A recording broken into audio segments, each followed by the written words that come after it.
Last week, the Treasurer Joe Hockey complained that the business community was being a weak advocate for his budget. Our guest tonight is one of the country's leading businessmen, Michael Chaney, chairman of the NAB and Woodside Petroleum.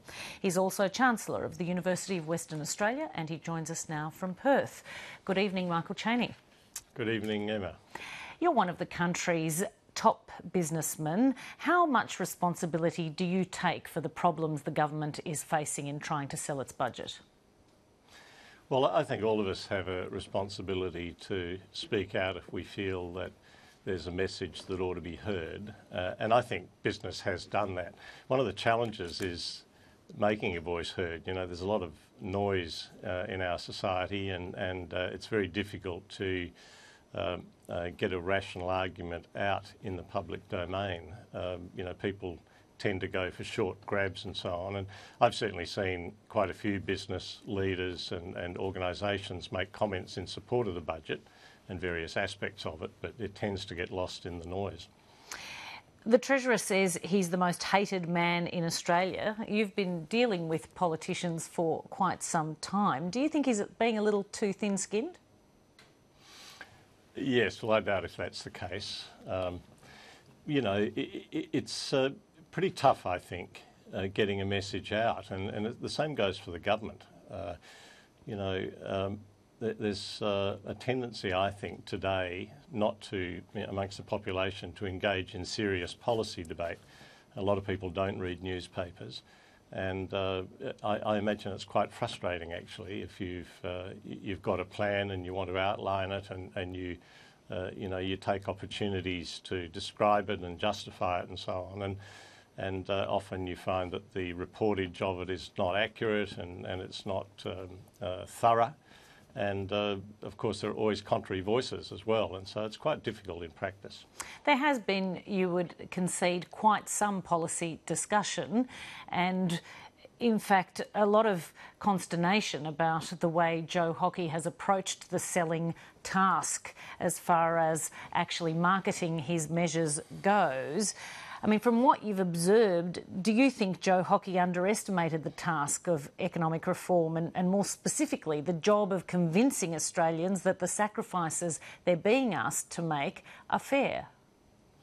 Well, I don't know whether he underestimated it. You'd have to ask Joe that, but it is a big challenge. And I must say, one of the things that's really concerned me in all the discussion of the budget is the complaint that I've heard some people make that there is, quote, no crisis, that there was no need for these sort of cuts in the budget, that it's the sign of a cruel government and so on.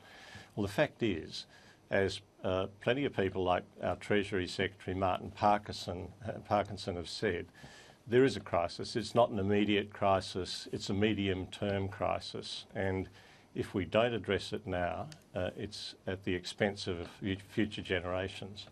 But you mentioned there yourself that it's not an immediate crisis, and yet that was certainly the way the narrative formed around the government, certainly in the election campaign, with language around an emergency, does tend to indicate an immediate crisis rather than one that should be managed over the medium term, as you mentioned. Well, if you're going to manage something over the medium term, you've got to start somewhere. And you know, one of the problems, I think, in our society is that we have a very progressive taxation distribution system. That is, you know, where taxation is raised and people on higher incomes pay tax, and it's distributed to people on lower incomes. In fact, an OECD report recently suggested that Australia is at an extreme in that case, in taxation transfers. And, you know, we have a system where we have, for the lower income part of the population, very low rates of tax and all sorts of benefits. And once those benefits are in place, it proves very, very difficult to remove them, even where, in the case of some of the things like the school kids bonus, they were contingent on funds being raised in a mining tax, which didn't end up raising any money, and now is going to be abolished. And, you know, the problem is the government is living beyond its means, and that's quite clear. Most economists would acknowledge that and say that in the medium term, as Martin Parkinson has said, We have a fiscal position that's unsustainable, and something has to be done about it. Now, you can describe that as a crisis or an emergency. It certainly is, I think, in the medium term, and you have to start somewhere, and I think what the government is endeavouring to do in this budget is responsible. But going to the actual measures as they've chosen to apply them, the central question is the fairness of this budget. And according to Treasury's own analysis, high-income earners will lose something in the order of $517 a year under this budget, while low-income households lose considerably more at around $844 a year. Yeah. Well, Emma, as I said, Australia has a very progressive tax transfer system. And it's much more progressive than most nations. And as I say, the OECD described it as an extreme in the spectrum. And by definition then, if you're going to do anything on the expenditure side, you end up making changes which disadvantage lower income parts of the population, because it's those parts that are getting all the benefits through the system. The question, I think, is not one of, is this particular move a good one? Is this particular move a bad one?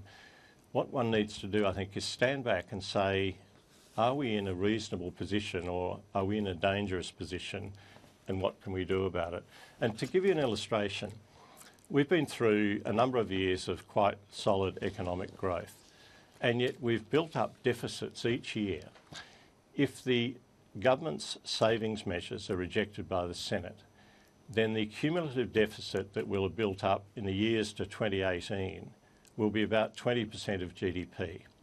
That is the highest cumulative deficit that we've ever built up in any recession, including in the Great Depression. So we've had recessions in the 70s, we've had recessions, in 1991 and in the late 2001, a downturn then. But the cumulative deficits we've built up at a government level in those recessions are lower than what's been built up in these buoyant times. That is a very dangerous position, because when the time comes that the economy turns down due to a stumble in China or a hiccup in China, the capacity of the government to protect the economy, protect jobs and so on is so much more diminished because of the debt that's been built up.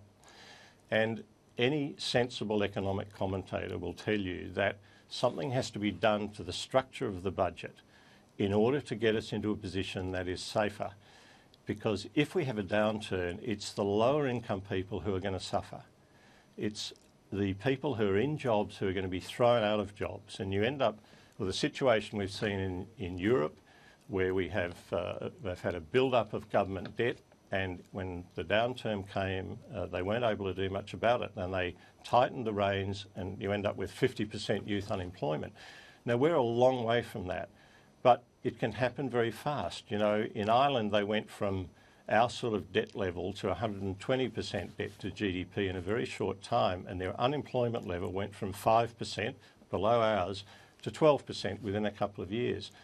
You've got to be very careful about the fiscal position, and I think it's the duty of a government to take a responsible approach to this and say, let's rein in expenditures.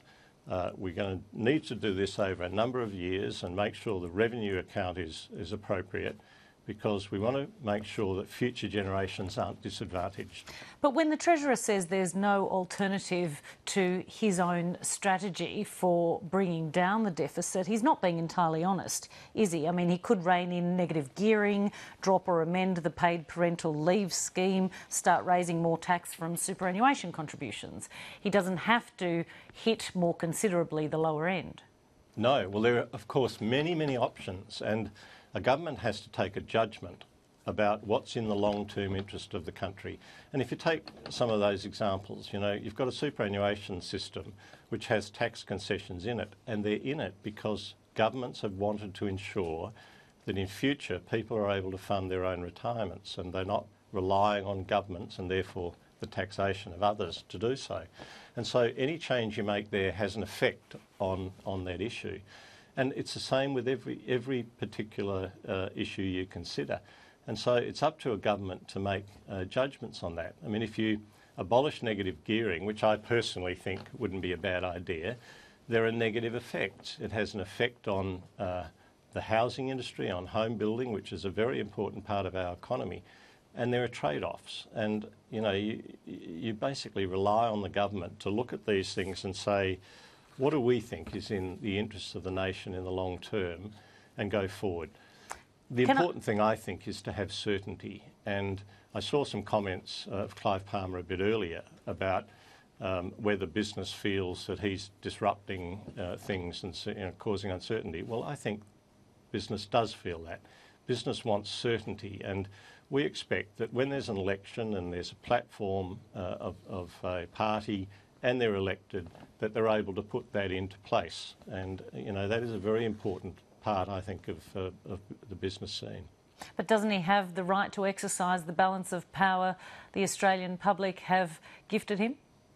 Well, of course, you know, everyone in Parliament has a right to vote as they choose. But what I would say to Clive Palmer and to the other minority parties is that they really need to consider the bigger picture, the interests of the nation as a whole, and not, in many cases, I think, their own interest in terms of making popular statements and endeavouring to engender support. I think what's needed is for people to sit down, and this includes the opposition, and to talk about issues like who is going to fund the much greater requirements for medical costs in the future, who is going to fund the education costs, who is going to fund all the social security, disability, pensions and so on. How are we going to do it? Because the fact is we're living beyond our means, and unless we do something about it now, and we start doing it now, future generations are going to pay a very heavy price in terms of their own standard of living and their own employment prospects. The former Treasurer Peter Costello has suggested that Joe Hockey reboots the budget and starts by scrapping the $7 GP co-payment. That is the measure that it does seem to be the least likely to get up. What's your view? Well, I really don't know much about that, Emma. Frankly, I think that a $7 payment to go to the doctor is a reasonable amount. Obviously, you can have concessions in there, and you can provide, for example, that people with a pension card don't need to pay it. One of the problems, though, I think, is in its administration. And I suspect that this is quite a difficult administrative issue for doctors and doctors' surgeries. And of course, the more exceptions you make, the more difficult it is for them, as it is with the GST, for example.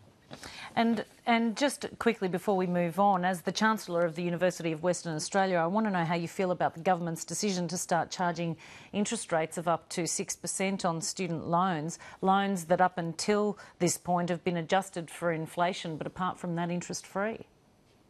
Well, I'd prefer that they left it as it was. That is, that the loans were indexed to inflation, i.e. the interest rate was the same as the inflation rate. I know that involves a cost to the government because the government's having to fund those loans and itself at the bond rate, and so it's providing a subsidy to students if it leaves it at the CPI. But I think that would be a good compromise, actually. I mean, the whole issue of fee deregulation is a contentious one. The fact is that if the universities of Australia are going to maintain their standards and improve their standards and be world and internationally competitive, they're going to need adequate funding. And it's clear that no governments of either persuasion, aren't prepared to devote a greater proportion of their total outlays to grants to universities. In fact, over the last 25 years, government payments for teaching and learning and research to universities have increased in real terms. The problem is that far more students are going to universities. 25 years ago, only 8% of the population between 25 and 34 had degrees, and today it's 36%. So there are a lot less taxpayers per student than there were 25 years ago. And the result has been that each successive government has put more of the burden onto students and students paying their own fees. There's been, I think, a bit of scaremongering about this and talk of, $100,000 degrees and so on.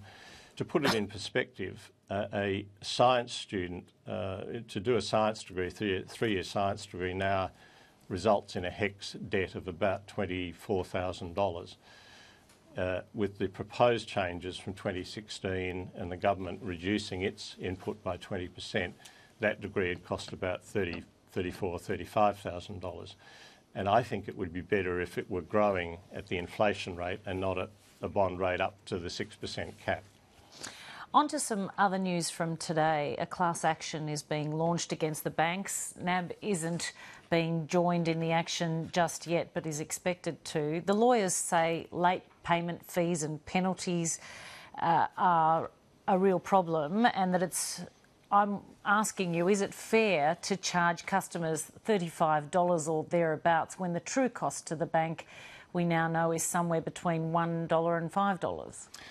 Well, in a sense, this is old news. The action against the ANZ was on a number of fronts, and only one of them was successful in court, and that was the late payment on the fee on late credit card payments. And that itself is subject to appeal to a higher court. I understand that Westpac and Citibank have been joined in that action, and at this stage NAB hasn't. NAB, as you'll recall, a couple of years ago led the way in either abolishing fees or reducing fees in a whole lot of areas, and also lowered its standard variable mortgage rate and has had the lowest rate since then, and also led the way in abolishing commissions for financial advice. Now, we may well be joined in due course, but I think there's a lot of water to play under the bridge there.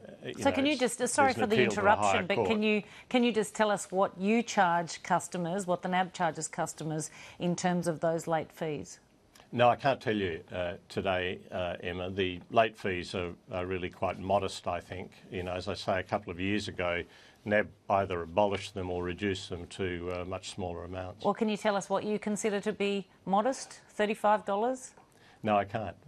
You know, there is a fee. There's a cost involved in collecting funds when they're not paid on time, and what we've tried to do is reflect that cost in the fee we've charged. NAB reported a profit of $2.9 billion for the 6 months to March. Can you tell us what percentage of that profit was down to fees? It's quite a small percentage. You know, if you go back 5 years, the percentage was considerably larger until we abolished or reduced all those fees. But I can't tell you what it is exactly, no. We're out of time. Michael Chaney, thank you very much for being with us tonight. Thanks, Emma.